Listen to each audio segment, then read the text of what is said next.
testimonies po, ilalahad mo kung paano ka binagong Lord. Kailan yung turning point ng buhay mo at kung kailan mo siya tinanggap as your Lord and Savior. But this time, I want to share my experience differently. How God let me went through a season for a reason. And how He let my test become my testimony. A few days ago, I messaged Ninang Mai po and I told her na parang hindi ko makontain yung happiness sa puso ko. Parang I can keep to myself lang how great our God is and how good He is, not just in my life, but in all of our lives. How faithful He is and how He really keeps His promises. Last October, hindi po lingid sa kaalaman ng iba na I've been in and out of the hospital. I've experienced extreme vomiting na halos lahat ng isinusubo ko, niluluwa ko lang po. Nakailang tanong yung doktor sa akin kung buntis daw po ako. Apparently not. I also experienced severe migraine, abdominal pains, acid reflux, non-stop hiccups. Sariwang-sariwa sa alaala ko lahat. How Roald assisted me all the way. Napaka-bless ko po sa asawa ko. Na kahit magkanda absent din siya. Masamahan lang po ako sa hospital that time. We are a small family of 3, and all I can ever think about was our 18-month-old baby. Thankfully, maayos naman po yung nag-aalaga kay Aiden at that time. It was consecutive worrisome nights na hindi namin siya katabi at bilang isang ina, napaka-challenging. Ako po yung taong iniiwasan yung term na mahirap, bagkus I replace it with challenging because that's how God designed it to be. For us to turn to Him and ask for strength to overcome whatever challenge that He wants us to go through. Anyways, initial assessment po is gallstone. And immediately, they want us to decide whether to remove the gallbladder completely or not. Siguro wala po pong 20 minutes before we decided to remove my gallbladder completely through what they call laparoscopy surgery.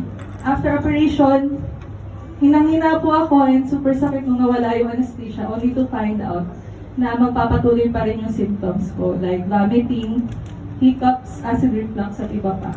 So hindi pala po yung gallstone yung culprit lang lahat nung non-experience ko that time.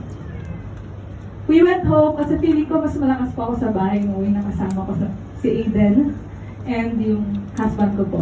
True enough, I got better, yes, for a while.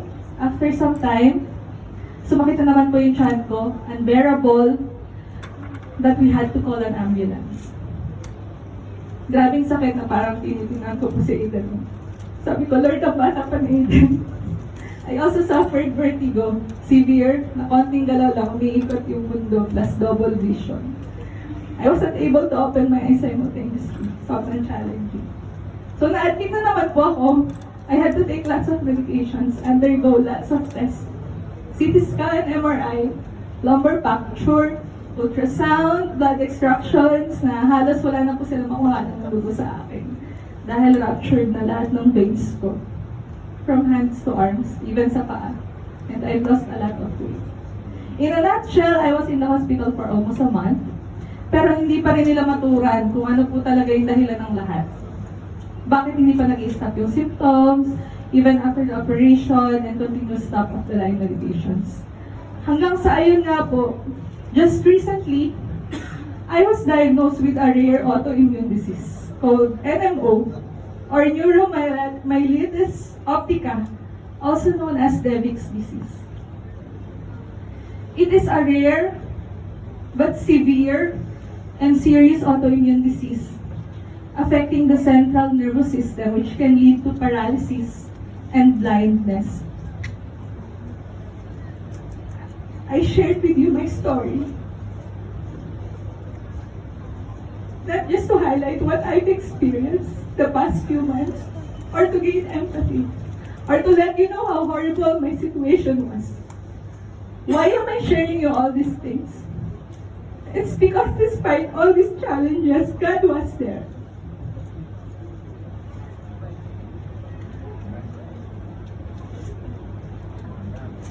Sa kabila ng patong-patong na bills, God was there.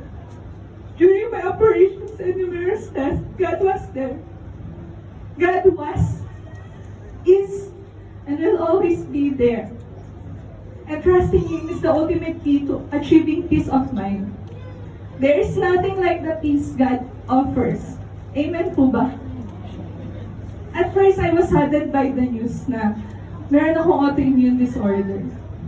And it is chronic, and I will carry it lifetime. Iniisip ko po, gusto ko lang naman ng normal na buhay. I just wanted to be a loving wife to Roald and a hardworking mom to Amy. But eventually, God is teaching me to trust Him even more. I know God has placed me in this situation for a reason, and that He will give me strength to overcome all these things. I still hold on dun sa sinabi niya sa 1 Corinthians 10:13. Wala pang pagsubok na dumating sa inyo na hindi naranasan ng ibang tao. Tapat ang Diyos at hindi niya ipapahintulad na kayo subukin ng higit sa inyong makakaya. Sa halip pagdating ng pagsubok, bibigyan niya kayo ng lakas upang makayanan ito at ng paraan upang malampasan ito.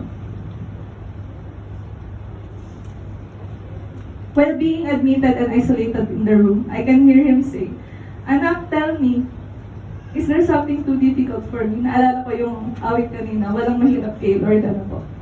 Is there something too difficult for me? I got your back. Katulad ng sinabi niya, yung rhetorical question na yun kay Sarah, ano po. He provided everything. And we didn't worry about the bills because of the insurance. We just paid minimum amount, and everything has been settled. I had the best husband who has always been there for me, taking care of me tirelessly and loving me unconditionally despite me being at my worst. I have the best support system from family, friends, church mates, and colleagues. I had the great doctors, nurses, and surgeons that God used for me to be diagnosed and treated properly. In the end, I may have been diagnosed with autoantibodies that sometimes mistakenly attack my system, but I have a big God. Sabi nga ng doktor, I am safe and stable, and the best cure would be positive thinking. Gamit na gamit po yung aking thought filter dun sa Bible na Philippians 4:8. Whatever is true, whatever is noble, right, pure, lovely, admirable, if anything is excellent or praiseworthy, think about such things. So, negative out, positive in. Yeah, so, my gratitude list is long and I cannot mention them one by one.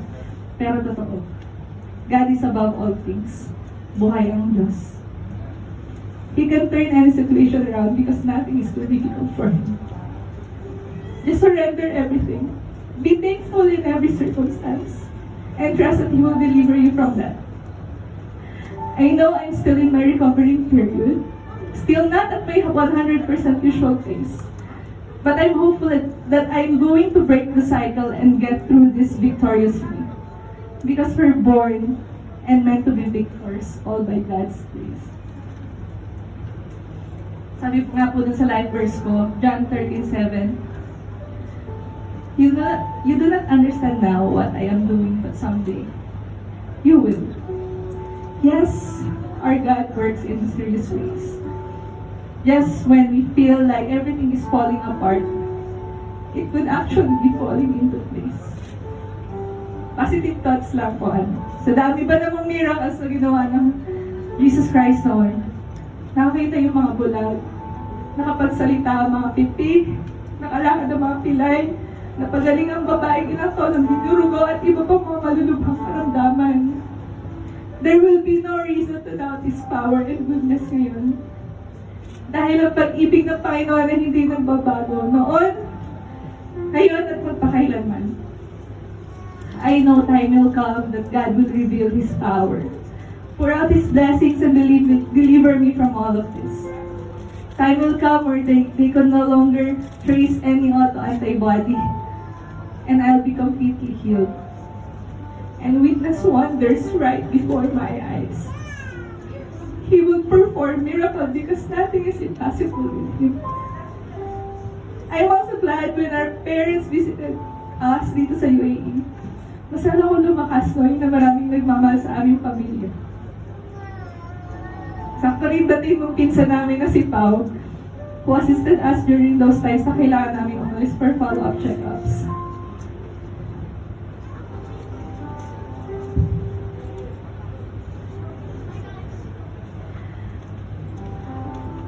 Sa kabila ng lahat ng kalastusan sa ospital, andun pa rin yung provision ni Lord when they were here. Napakabuti ni Lord. Salamat po sa prayers niyong lahat. Despite my present circumstance, I still try my best to get involved sa church activities and help out in any way I can. It's sort of relieving, and I can't wait to actively serve again. To actively serve Him again through my ministries. Of course, with my husband, since nagbabawi pa po ako ng energy. Just last week, Roald was also admitted sa hospital. Sa Astor Hospital po siya due to high fever and throat infection. While he was at the hospital, I was also in the ER of Saudi German. Magka-chat lang po kami. Experiencing involuntary painful muscle spasms po ako brought about by my condition. I couldn't move my body, I couldn't breathe well, I couldn't walk. Yes, there were times na magkahiwalay kami, pareho may pinagdaraanan. Pero pareho rin may iisang Diyos na pinagkakatiwalaan at mga pangakong pinanghahawakan. Mabuti pa rin talaga ang Panginoon. Sa kabila ng pinagdadaanan naming mag-asawa, ang aming anak ay nananatiling malusog at masayahin, malayo sa anumang sakit. Para sa amin, napakalaking biyaya na po noon. Sabi nga po sa Romans 8:28, and we know that for those who love God, all things work together for good, for those who are called according to His purpose. Tomorrow, I'll be receiving my first session of treatment. That cost around 9,000 dirhams. I shall receive 4 sessions to avoid any life-threatening symptoms. That's going to be around 36,000 dirhams. Gayon pa man, we never underestimate God's power and provision. I know He will provide and He will use people and groups as well as we plan to submit applications to charities and foundations for medical assistance. Right now, I'm still continuing my medications, some steroid injections, and other oral treatments.